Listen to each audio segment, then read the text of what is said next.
Greater రాయలసీమకు జరుగుతున్న అన్యాయాన్ని, రాయలసీమ ప్రజలకు జరుగుతున్న నష్టాన్ని ప్రజలందరికీ తెలియజేసే పెద్ద ఎత్తున ఉద్యమాన్ని ముందుకు తీసుకువెళ్లాలన్నదే తమ ముఖ్య ఉద్దేశమని వైఎస్ఆర్ జిల్లా అధ్యక్షులు రవీంద్రనాథ్ రెడ్డి తెలిపారు. చంద్రబాబు అధికారంలో ఉన్నప్పుడే అల్మట్టి డ్యాం ఎత్తు పెంచారని, తెలంగాణలో ఎన్నో ప్రాజెక్టులు కట్టి నీరు తోడేస్తున్నారని ఆరోపించారు. అయినా చంద్రబాబు అడ్డుకునే ప్రయత్నం చేయలేదని విమర్శించారు. మాజీ సీఎం జగన్మోహన్ రెడ్డి తెచ్చిన రాయలసీమ ఎత్తిపోతలను కూడా తెలంగాణ వాళ్లతో కంప్లైంట్ ఇప్పించి ఆపించారని దుయ్యబట్టారు. గ్రేటర్ రాయలసీమకు సంబంధించి జరుగుతున్న అన్యాయాన్ని, రాబోయే కాలంలో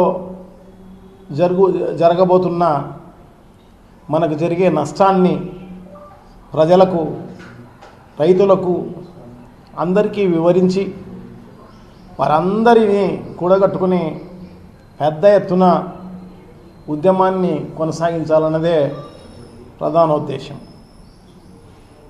సో అదే తీర్మానం చేయడం జరిగింది.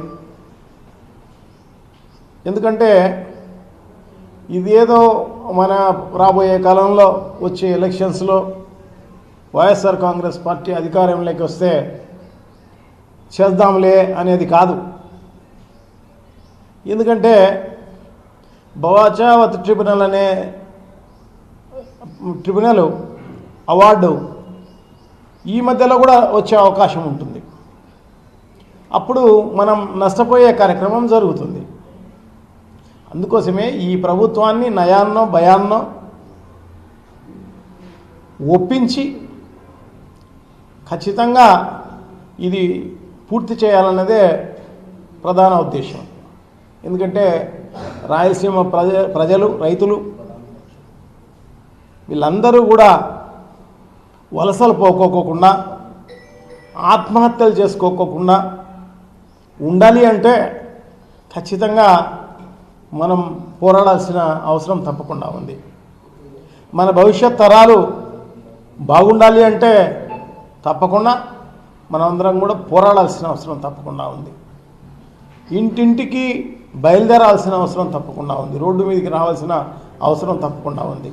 ఈ ప్రభుత్వం ఎలా వ్యవహరిస్తోందంటే దీనిపైన హేళనగా మాట్లాడే కార్యక్రమం జరుగుతోంది. ప్రభుత్వమే కాదు, రాయలసీమకు సంబంధించిన నాయకులు కూడా హేళనగా మాట్లాడే కార్యక్రమం జరుగుతోంది. వాళ్ళు నిశ్శబ్దంగా ఉన్నా పర్వాలేదు,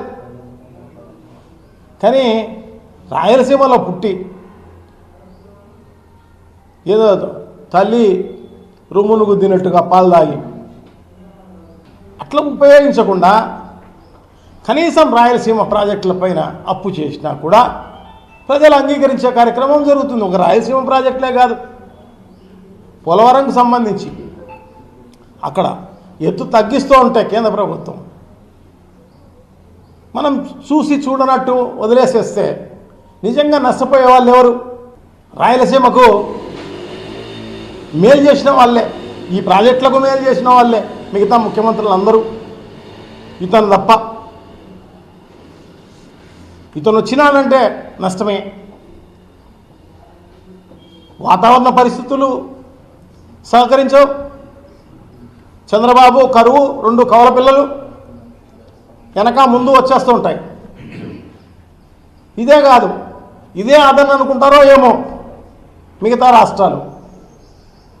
ఎందుకంటే కర్ణాటక అప్పర్ భద్ర కడుతూ ఉన్నా, అంటే భద్రా ప్రాజెక్టుకు పైన ఇంకొక ప్రాజెక్టు నిర్మిస్తున్నారు. సో భద్రా నుంచి కిందికి నీళ్ళు వచ్చే పరిస్థితి లేదు.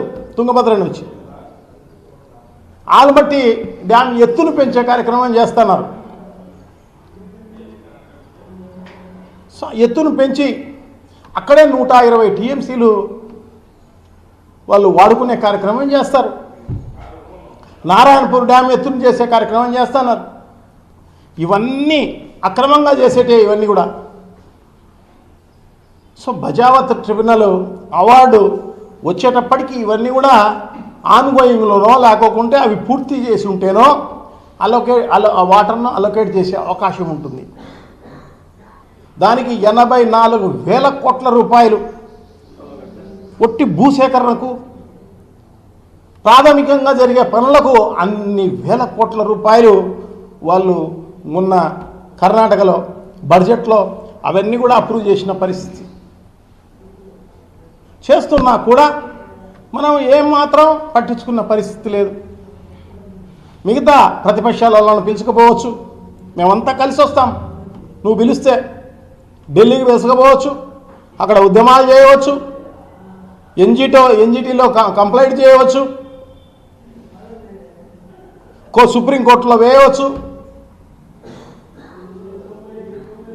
ఇవన్నీ చేసి ఆపవచ్చు. వాళ్ళు అక్రమంగా నిర్మిస్తూ ఉంటారు, ఆపలేదు. ఆపకపోగా జగన్మోహన్ రెడ్డి గారు రాయలసీమ లిఫ్టును మొదలు పెడితే రాయలసీమ ప్రాజెక్టులు మొత్తం 101 టీఎంసీలు డ్రా చేయాల్సిన రాయలసీమ ప్రాజెక్టులు అవన్నీ కూడా ఎండిపోయే పరిస్థితికి రాబోతుంది రేపు.